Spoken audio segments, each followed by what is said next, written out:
I've received a few comments on a couple of my videos that were very similar, so I figured it would probably be a good idea to address it. And I thought I was making this clear in some of those videos, but clearly I wasn't, and so that's on me. So I wanted to use an example to sort of show you what I mean. The question has come up numerous times. The counterpoint to what I'm saying is a lot of people will say something like this, because of the discrimination and slavery in the past and systemic and institutional injustice of the past, there are effects of that continue today. And so what we need to do is correct those effects that are still with us today. So the argument would say something like this, in slave times, because of slavery, because of Jim Crow, white people have more wealth than they would have without slavery and Jim Crow. And black people have less wealth than they would have if slavery and Jim Crow wasn't a thing. So what we need to do is kind of correct that. And basically, sometimes people will say, well, we need to give black people almost like sort of like a back pay situation, to make up for the wealth that they would have had if they were paid for their work. Or, take away from white people, what they've earned unjustly in the present, in other words. So because of the crimes of the past, in the present, we need to correct those disparities that wouldn't exist. That's what the argument says. They wouldn't exist if not for the injustices of the past. And I would say that we correct injustice when we have the ability to do it. So if there was something that we could do now, like let's say there was someone who held slaves that was still alive today, and we could demonstrate how exactly what they stole from certain people and how exactly they did it, and we had two or more witnesses, we should make restitution in that instance. But since we can't do that, since it was so long ago, and since we wouldn't have the correct witnesses, and we wouldn't really be able to figure that all out, we don't do that. We don't go that far back and try to correct those things today. And I think an example that would be good to show why we shouldn't do that is something that we could potentially talk about regarding a current institutional and systemic injustice. And I think that all Christians can agree that there is a very specific, provable, two or more witnesses, the whole thing, current systemic and institutional injustice in the United States of America, and that is the injustice of abortion. Abortion is the murder of an unborn human being. And so in the United States, we have systemically and institutionally enshrined abortion rights into law, and so the unborn do not have the right to life. They don't have the right to not be murdered. And so if you murder an unborn child in the United States, there is no penalty for that. In fact, that is promoted by our government. And so that's an institutional, systemic injustice that is real, that we can prove today. Now, the question is, what should be done to correct that systemic and institutional injustice? Now, I would say, and this is how it should be done with the other systemic injustice as well, what you do is you reverse the laws, and so you make it a crime to murder an unborn child.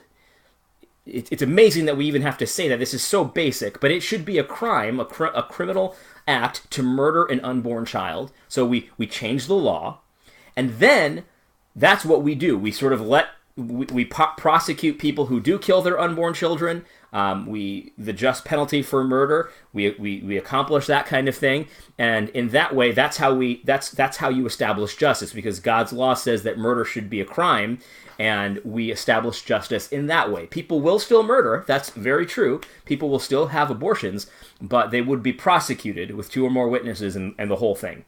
So that's how you establish justice. Now, does that mean that the black community would have less abortions than the white community? I don't know how that will shake out. There might still be disparities there, but we apply justice equally in the black community, in the white community, in the Latino community, the whole thing. Now, that's what we should do with the systemic injustices of the past. And so we reverse Jim Crow. We make it so that everyone is impartial, or at least by law has to be impartial. The government can't treat people differently based on skin color or based on ethnicity. The government is not allowed to do that. I think that's a very good thing, and we've already done that. So people have equal standing according to the law. Now, that doesn't mean that they're always treated the same. So sometimes people have racial biases, and so we should take care of that as the situation warrants, and that's how you establish justice. Now, does that mean that the income inequalities or the wealth inequalities are going to disappear overnight? No, it does not. But does that mean you should correct those? Well, again, let's go back to the abortion idea. would it be just to say, okay, we're going to end abortion, we're going to say that murdering an unborn child is a crime, but we also realize that the black community has been disproportionately affected by abortions of the past, and so proportionally more black babies die than white babies comparative to their population levels. And so do we then say, okay, well, to make it even, what we should do is kill a bunch of white babies, unborn babies, to make it even? Obviously not. That wouldn't make sense. Would it make sense? Okay, well, because abortions are advertised more in Latino and black communities in the past, what we should do now is maybe we don't kill white babies, but what we do is we should promote abortions more in white neighborhoods to make it more even. No, we don't do that either. That would obviously be unjust. You don't fix injustice with more injustice. You don't fix partiality with more partiality. And that's exactly why I stand against affirmative action. In Matt Chandler's speech, he promoted affirmative action in how he hires a pastor. He said that he would hire a black man with lesser qualifications than a white man. That's what he's looking for. He's looking for someone with the right skin color. And so I would say no. You can't fight partiality, which let's just all agree that there was partiality in the church in the past.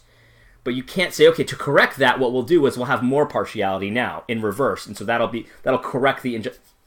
It doesn't work that way. I think it's very easy to see that with the issue of abortion. You can't solve abortion, the disparities that you find in abortion, with more abortion. You know what I mean? It doesn't work that way. And so maybe that is a better way to kind of think about these things. How do you solve the injustices of the past? Well, how would you solve the injustice of abortion? You would correct the law, make it more in line with God's law. You would make it a just law, and then you prosecute evenly. You accomplish that law evenly. It's the same law, whether you're black, whether you're white, whether you're Latino. It's one law, whether you're a native or a sojourner, whether you're an immigrant or a native born. It's the same law. That's what God says. And so, Matt Chandler's idea of showing partiality to correct sort of a systemic injustice in the past, I'm sorry, that's not having the same law for white people and for black people. That's having a different law. That's having a partial law. That is not allowed according to Scripture. And so a pastor should not be partaking in partiality, even partiality that is supposed to reverse some kind of previous discrimination. Anyway, I hope this is helpful. I hope this is a little bit more clear. God bless.